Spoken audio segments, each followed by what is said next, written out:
বিসমিল্লাহির রহমানির রহিম। সম্মানিত দর্শক মণ্ডলী, আপনারা যেখান থেকে আমার এই ভিডিওটা দেখছেন, আপনারা সকলে আমার এই ভিডিওকে বেশি করে শেয়ার করে দিবেন, লাইক করবেন এবং অন্যকে দেখার জন্য সুযোগ করে দিবেন। তো আল্লাহ বারক তাআলা পৃথিবীতে অসংখ্য নবী রাসূল পাঠিয়েছেন। তারা পথ হারা মানুষকে পথ দেখার জন্য, আল্লাহ বুলা মানুষকে আল্লাহর পথে ডাকার জন্য এবং অসৎ, দুর্নীতি ও খারাপ লোকদেরকে সঠিক পথে আসার জন্য এবং যারা বিপথে চলে গেছে তাদেরকে সঠিক পথে আনার জন্য, এবং যারা ঈমান হারা, আল্লাহর সাথে শিরক করছে, কুফর করছে, তাদেরকে ঈমান আনার জন্য, ঈমানের পথে আসার জন্য নবী রাসূলগণ দুনিয়াতে এসেছেন। আল্লাহ তাআলা নবী রাসূল পাঠিয়েছেন তারা ঈমান হারা লোকদেরকে ঈমান আনার জন্য। এর মধ্যে সর্বশেষ নবী হযরত মুহাম্মদ সাল্লাল্লাহু আলাইহি সাল্লাম ছিলেন। তিনি অন্ধকার আরব জাহিলিয়াতের সময় এসেছেন। উনি জাহিলিয়াত ও অন্ধকার তমশূন্য পৃথিবীকে আলোকিত করেছিলেন। অসংখ্য পথ বলা মানুষকে পথ দেখাইছেন।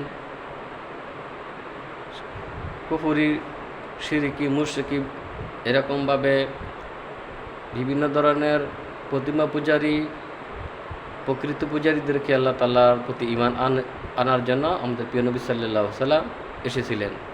তিনি ৬৩ বছর সময়ে তিনি ইসলামকে প্রতিষ্ঠিত করে গেছেন। আমাদের নবী করিম সাল্লাল্লাহু আলাইহি সাল্লামের পরে খোলাফায়ে রাশিদিন, সাহাবী, তাবিঈন এরকমভাবে যুগে যুগ এই দিনের জন্য, দিনের পথে ডাকার জন্য একের পর এক দায়ী কাজ করে গেছেন। আর বর্তমানের এই আমাদের প্রিয় নবী সাল্লাল্লাহু আলাইহি সাল্লাম এর এই দিনের ধারক বাহক বর্তমানে বাংলাদেশের যে সমস্ত আলেম ওলামারা, কওমি আলেম ওলামারা দাবি করছেন, তারা নবী করিম সাল্লাল্লাহু আলাইহি সাল্লাম কাফেরকে মুসলিম বানাইছেন, আর আমাদের কওমি আলেম ওলামারা মুসলিমদেরকে কাফের বানায়। তারা বিভিন্নভাবে মুসলমান বিভিন্ন সংগঠন ও দলকে তারা প্রতিনিয়ত কাফের, মুশরিক হতে দিয়ে যাচ্ছেন। পৃথিবীতে একমাত্র কওমি আলেম ওলামারা এবং তাদের মতাদর্শী লোকেরাই মুমিন, আর অন্য বাকি সমস্ত মুসলমান যারা আছে কওমি থেকে অন্য দলের, তারা সকলেই কাফের। যেমন কওমি আলেমদের দৃষ্টিতে আহলে হাদিস পথভ্রষ্ট, ইহুদি খ্রিস্টানদের দালাল, তারা কাফের। সুন্নি, রেজবি এরকমভাবে বেদাতি যারা পীরপন্থী আছে, মাজারপন্থী আছে, তারা কওমি আলেমদের দৃষ্টিতে কাফের। এরকমভাবে দেওয়ানবাগি, রাজারবাগ, সরসিনা যত ধরনের মাজারপন্থী আছে সকলেই কওমিদের দৃষ্টিতে কাফের। এরকমভাবে গণতন্ত্রবাদী, সেকুলারিজম, কমিউনিস্ট, পুঁজিবাদ, সমাজতন্ত্রবাদ, জামাত, বিএনপি, আওয়ামী লীগ সকলেই কওমিদের দৃষ্টিতে কাফের এবং পথভ্রষ্ট। একমাত্র বাংলাদেশে মুসলমান শুধু কওমি আলেম ওলামা ও তাদের সমর্থকগণ। তো প্রিয় জনগণ, বাংলাদেশে 40% আওয়ামী লীগ আছে। কওমিদের দৃষ্টিতে আওয়ামী লীগরা পথভ্রষ্ট। বাংলাদেশে 40% বিএনপি আছে। কওমিদের দৃষ্টিতে বিএনপি পথভ্রষ্ট এবং কাফের। সারা পৃথিবীতে কমিউনিজম, সমাজতন্ত্র, পুঁজিবাদ, গণতন্ত্র ও সেকুলারিজম মতবাদে বিশ্বাসী।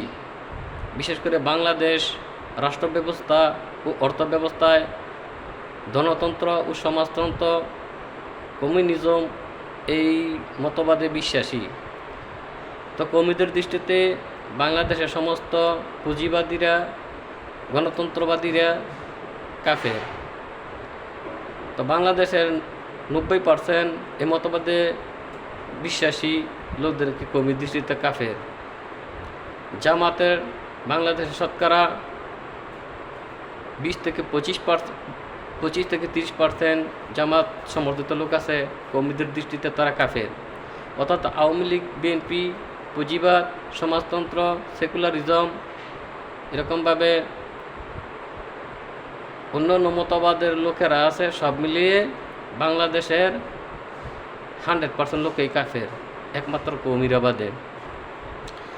যেই দেশের শতকরা 100% লোক কাফের হয়ে যায় শুধুমাত্র কওমিরা বাদে, ওই দেশে ইসলামের আর কি থাকে? তো বাংলাদেশ থেকে যদি এইভাবে আলেম ওলামারা ফতুয়া দিয়া প্রতিনিয়ত মুসলমানদেরকে কাফের বানাতে থাকে, তাহলে জান্নাতে একমাত্র কওমিদের বাপদাদার সম্পদ হয়ে যায়। জান্নাত শুধু একমাত্র কওমিরাই যাবে, আর কেউ যাবে না।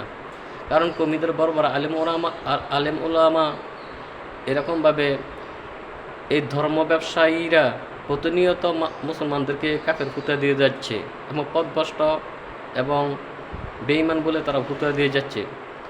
একমাত্র কওমি ছাড়া আর কেউ জান্নাতে যাবে না। জান্নাত কি কওমিদের বাপদাদার সম্পদ, নাকি তাদের উত্তরাধিকার সূত্রে জান্নাত তারা কিনে নিয়েছে, এটা আমি জানি না।